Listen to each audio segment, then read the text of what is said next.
Introducing the Paleor region, a brand new Pokemon Fakemon region created by AncientDex, and I've linked their Instagram down in the description for you to go and check them out. Now, the Paleor region is all about dinosaurs and prehistoric animals, which I absolutely love, and I hope you guys enjoy it too.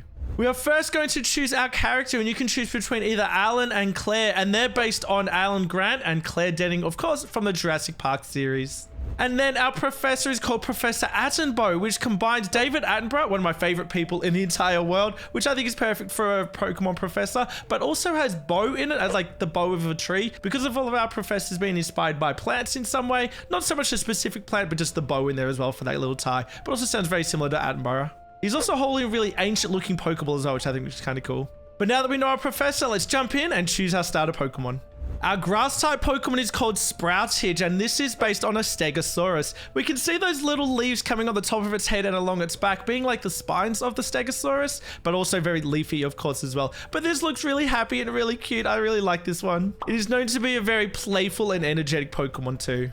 It then evolves into Leafodon, which has definitely got that adolescent kind of look. Looks like it's got a bit of attitude in its face there. We can see the spines on the back are becoming much, much larger now, and kind of spiky as well, which is kind of cool. It then evolves into Foliosaur, which changes to a grass and fighting type Pokemon. The first thing that stands out to me is that spiky tail, looking like a spiked tree branch, which makes an extra weapon for our Stegosaurus-based Pokemon as well. Those leaves on its back are so large, it almost looks like a forest now on its back. It's got its teeth, it's got some spikes around its head as well. I think this looks awesome. I love this design. And although it looks really angry and really aggressive, it says its presence often revitalizes the flora in its territory as well. So it's got a lot of growth in it as well. It's not all about just being angry and destroying stuff. Then the fire type starter is called Smoldino. So this is based on a tortoise, but also an Ankylosaurus as well. We can see that hardened bumpy shell on its back, but it does look very happy and very cute. And I didn't notice this the first time I saw this Pokemon, but looking a bit closer now, it's actually got cracks all over its body, which makes it seem like it's really got an intense heat inside its body there that we can't really see on the outside at the moment.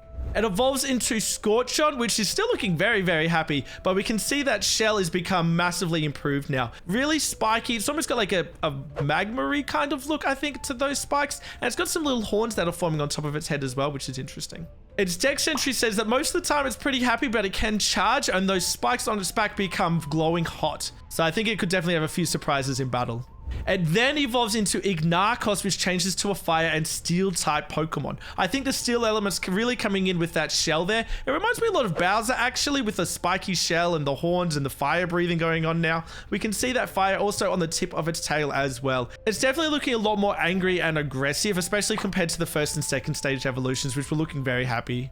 And then our water type starter is called Sharkleon. So this is based on a Plesiosaur, but it's also loosely based on a shark as well. We can see that dorsal fin on its back like a shark, but I think this looks really cute. I think having the one tooth in the middle at the top there is very, very cute. I also love its dex entry because it says it likes nuzzling against traitors. I think that's very cute.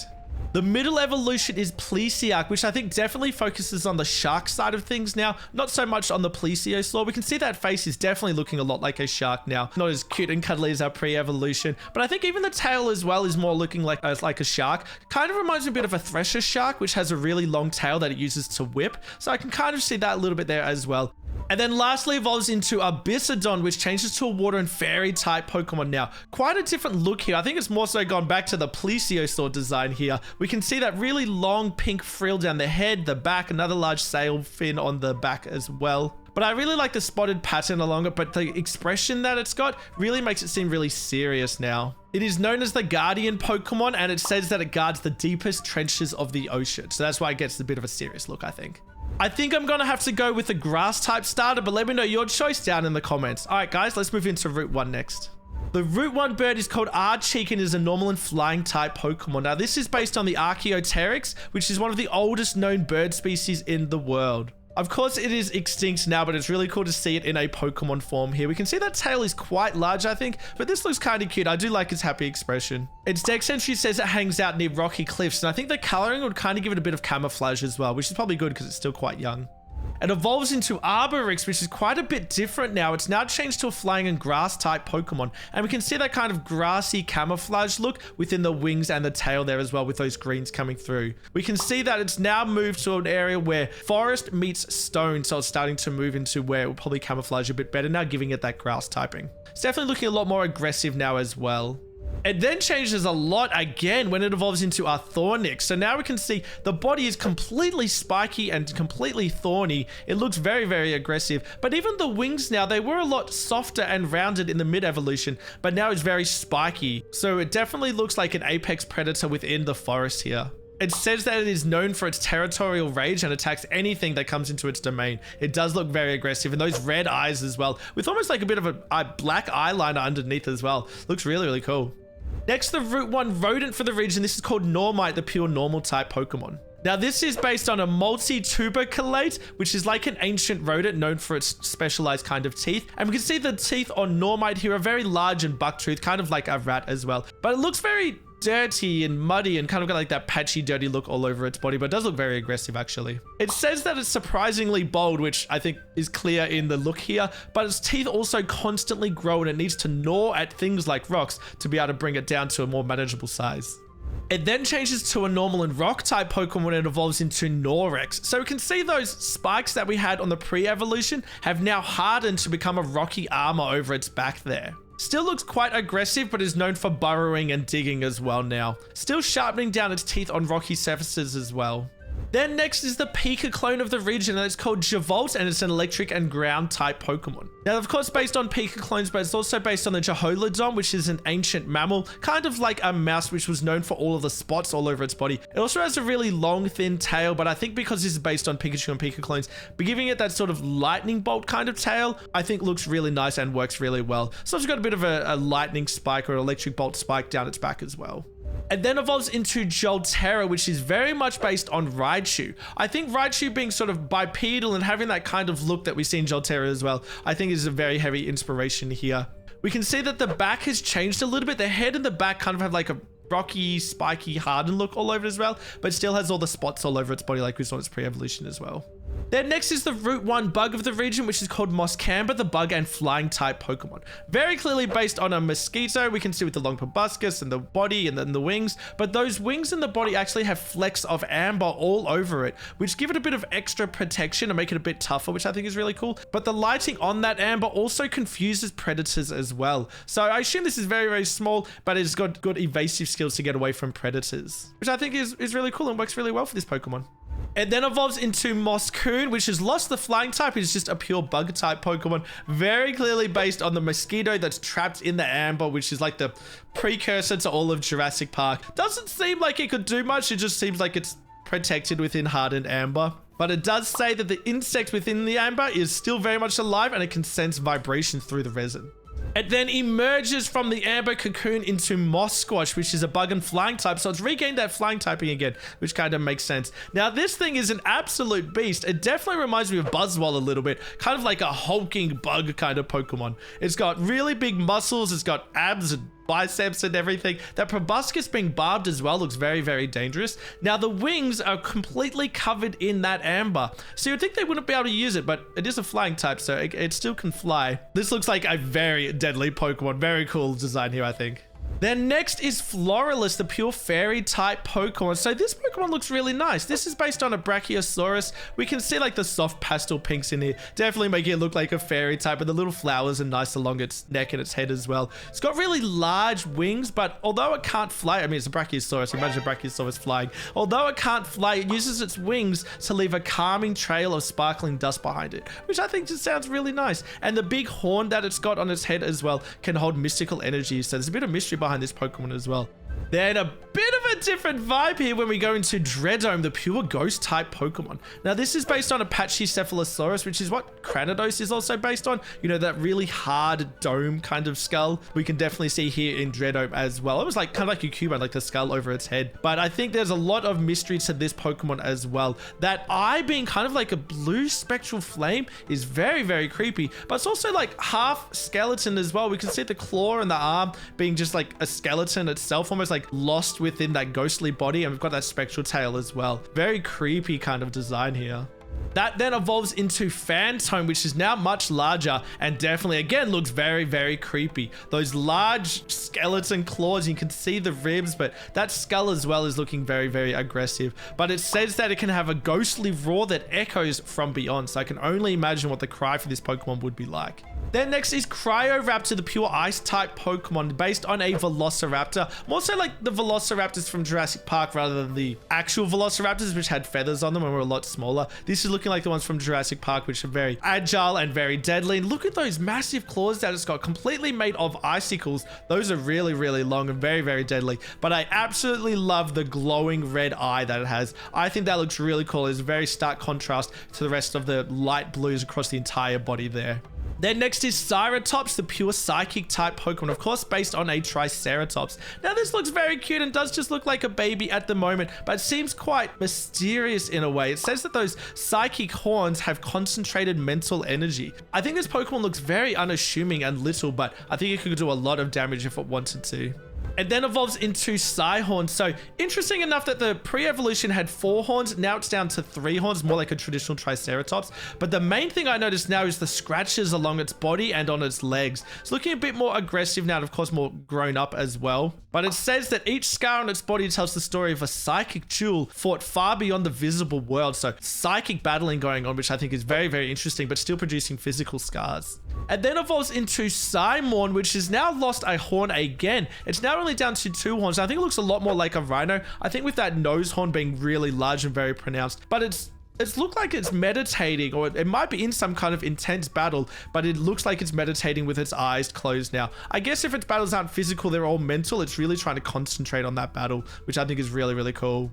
Then next is Dunklepup, the water and dark type Pokemon. Now this is based on a Dunkleosteus, which was a really large, dangerous fish, but had a very large jaw and big teeth as well. So you can see this is called the little jaw Pokemon. It's already got some teeth going on, but it's got a bit of armor plating over its face as well, which is quite interesting. But those yellow eyes are very stark compared to the rest of the body. It then evolves into Dunkleo Rex, which has now become an absolute behemoth of a Pokemon. This thing looks huge and is completely covered in kind of like a scaly armor going on here. But again, extra protection over the head and the face there. That jaw is huge, and we can see those yellow eyes again being very, very stark. I can imagine, you know, if you're in the bottom of the ocean, completely dark, can't see anything, but then you see these large yellow eyes, I think you're in a lot of trouble. This Pokemon looks really, really intense. It's very defensive, but also very offensive at the same time. Then next, we have another pure ice type Pokemon. This one is Glacioloft. Now, this is based on a Parasaurolophus, which had those really large crests on their heads. Now, this Pokemon looks quite gentle and quite unassuming, but it actually uses the icy crest to communicate with others of the herd through snowstorms, which I think is really interesting, but also it looks like it could camouflage itself really well in snowstorms too.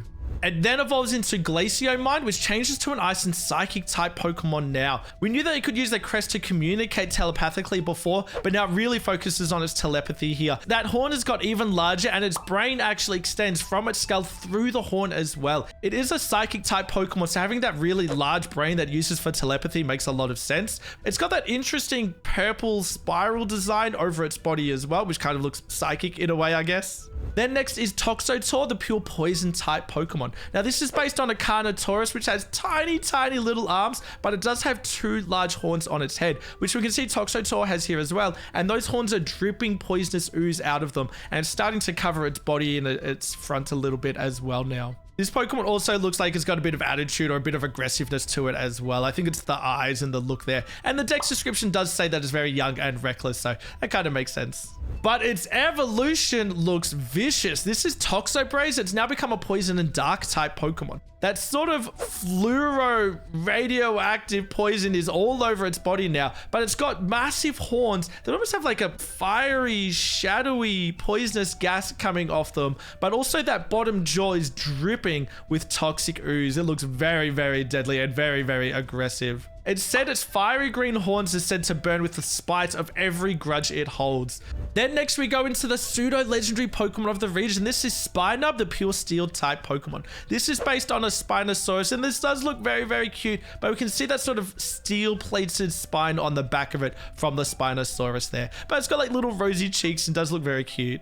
It changes quite a lot, I feel, when it evolves into Spinacqua. It's now still in water-type Pokemon. It's still got that large sail from the Spinosaurus, but it does look a lot like a crocodile now. Very heavily influenced by the crocodile, especially in the face and the jaw there, and even like the spikes down its back to also go with the sail there.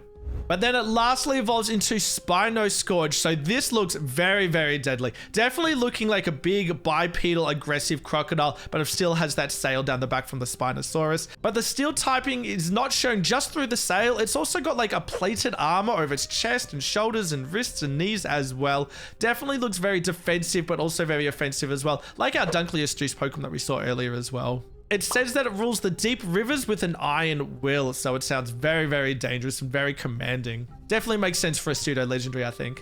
Then next is the first of 2 legendary Pokemon in the region. This is Obsidrake, the rock and dragon type Pokemon. So our first dragon type in the region so far. Now this is based on a pterodactyl, which is obviously known for its flying, and we have really nice rocky wings here, but this Pokemon also looks very, very adept at land as well. It's got really large legs and doesn't even have a flying typing, so I can almost imagine it being on the land more than the air, but it does have the ability to fly as well. It's got those rocky spikes over its forearms as well as on the wings there, and looks really, really nice. I like the look here. It says its wings have been formed from the very bedrock of the world, which makes it seem very, very ancient.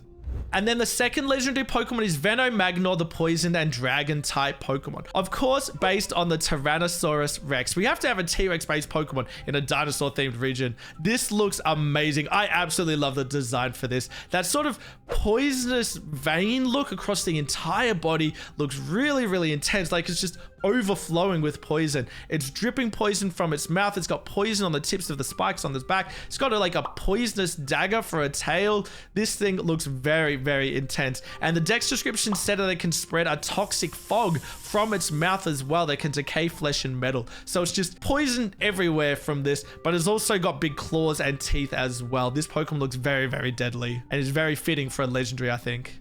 I've absolutely loved going through the Paleor region with you guys, and here are some of my favorites from the region so far, and I'd love to know your favorites down in the comments as well. If you want to check out more Fakemon videos, check out some of these here, and I'll see you in the next one. Thanks.